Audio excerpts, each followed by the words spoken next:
Hola, soy Ramón Flores, docente de Plus Médica. Continuamos con enfermedades metaxénicas. Hablaremos de un virus que pertenece al grupo de los llamados arbovirus.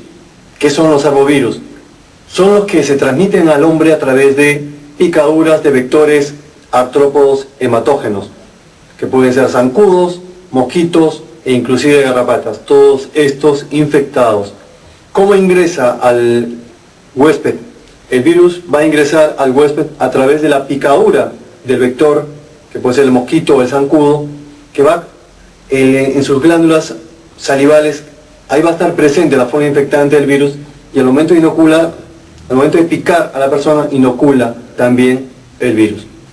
Además del dengue, también es un arbovirus el virus de la fiebre amarilla, que es el grupo de la Flaviviridae, y el hantavirus.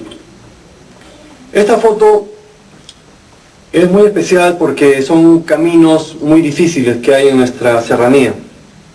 Realmente caminos estrechos y donde la ruta es puros abismos.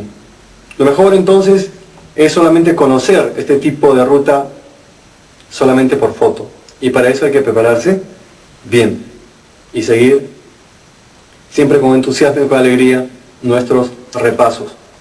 Empecemos con el dengue. De fondo siempre una foto, un paisaje romántico. Diapositiva resumen. Tenemos el dengue clásico, ahora conocido también como fase febril. Pertenece al grupo de los Flaviviridae y la familia de los Flavivirus. Es un RNA, es un virus RNA. Existen 4 serotipos. El 1, 2, 3 y 4. En nuestro medio el que predomina es el serotipo 2. El vector es el Aedes aegypti. ¿Cómo se reconoce este mosquito? Es porque es como si lo hubieran pintado con franjas blancas y negras. Parece las medias de un equipo de fútbol. Una media blanca con rayas negras. También el Aedes aegypti es el vector de la fiebre amarilla. ¿Cuál es el criterio clínico? El paciente va a acudir por fiebre prolongada, una fiebre de más de 3 días o más de 5 días. Además de la fiebre, a partir del segundo día o tercer día aparece un rash, exantema cutáneo, como estamos viendo en niño del dibujo. Luego, también es característico el dolor muscular, mialgias y artralgias intensas. Es por eso que en el interior del país se conoce como la fiebre rompehueso en la selva al dengue. Además, síntomas como cefalea, dolor retroocular. Este es el cuadro clínico. El periodo de incubación de 3 a 14 días desde ese momento de la picadura.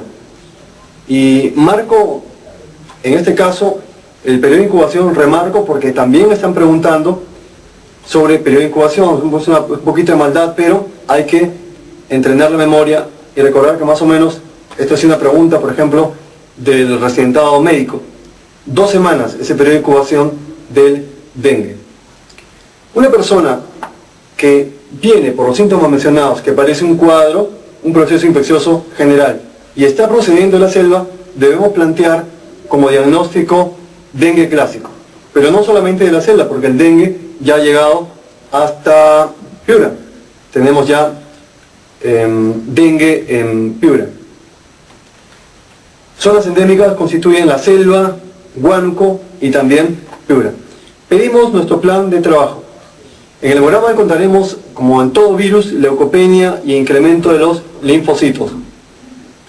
Las plaquetas pueden estar normales o disminuidas, pero no tanto, no por debajo de 100.000. Va a presentar una disminución leve. El hematocrito es normal. Se puede pedir también serología, anticuerpos IgM para dengue mediante el método ELISA. Va a ser sensible y específico en más del 95%. Pregunta del examen de residentado, que también los confeccionan los profesores de ASPEFAM. ¿Cuál es el periodo de incubación del dengue en el ser humano? Y recordamos que en promedio está de 3 a 10 días. Es la respuesta correcta, es una pregunta de memoria.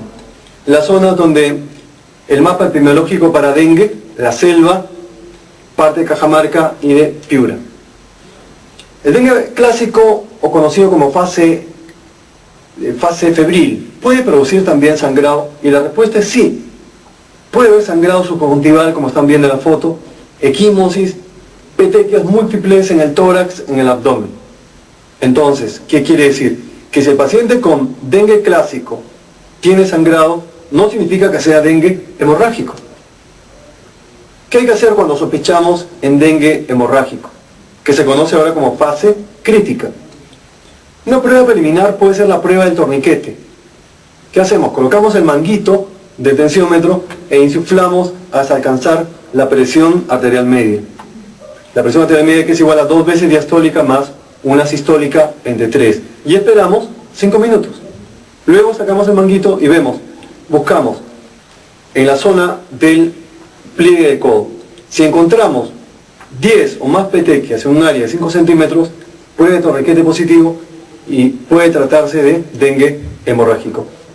Si la prueba de torniquete resulta positivo, probablemente estemos frente a un caso de dengue hemorrágico. Revisemos entonces los criterios de dengue hemorrágico. Además de fiebre y hemorragia, en el hemograma vamos a encontrar plaquetas disminuidas, pero el punto de corte es por debajo de 100.000. Luego, incremento de la permeabilidad capilar. Esto se traduce en un estado de hemoconcentración, que lo podemos cuantificar considerando en el hemograma un incremento del hematocrito mayor al 20%. Además, el paciente puede tener derrame pleural. Dengue hemorrágico, conocido ahora como fase crítica, tiene grados. Cuando llegamos al grado 3 o 4, estamos hablando ya de hipotensión arterial, de disfunción orgánica a nivel cardiovascular. El paciente va a tener signos de hipoperfusión, un pulso bajo, la presión debajo, la sistólica debajo de 90, inclusive cuando llega al grado 4 hablamos ya de shock severo, una presión arterial sistólica por debajo de 60 milímetros de mercurio con el compromiso del sensorio.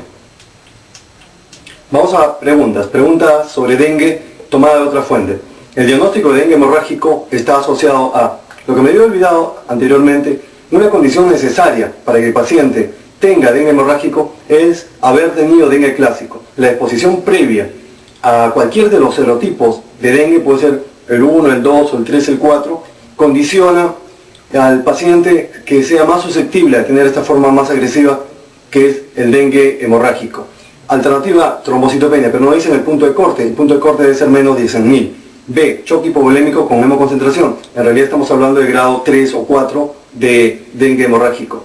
D, antecedente de haber presentado dengue clásico. Esta es la condición necesaria para poder considerar que el paciente presenta dengue hemorrágico. E, procede una zona endémica para dengue, simplemente es factor de riesgo para dengue clásico.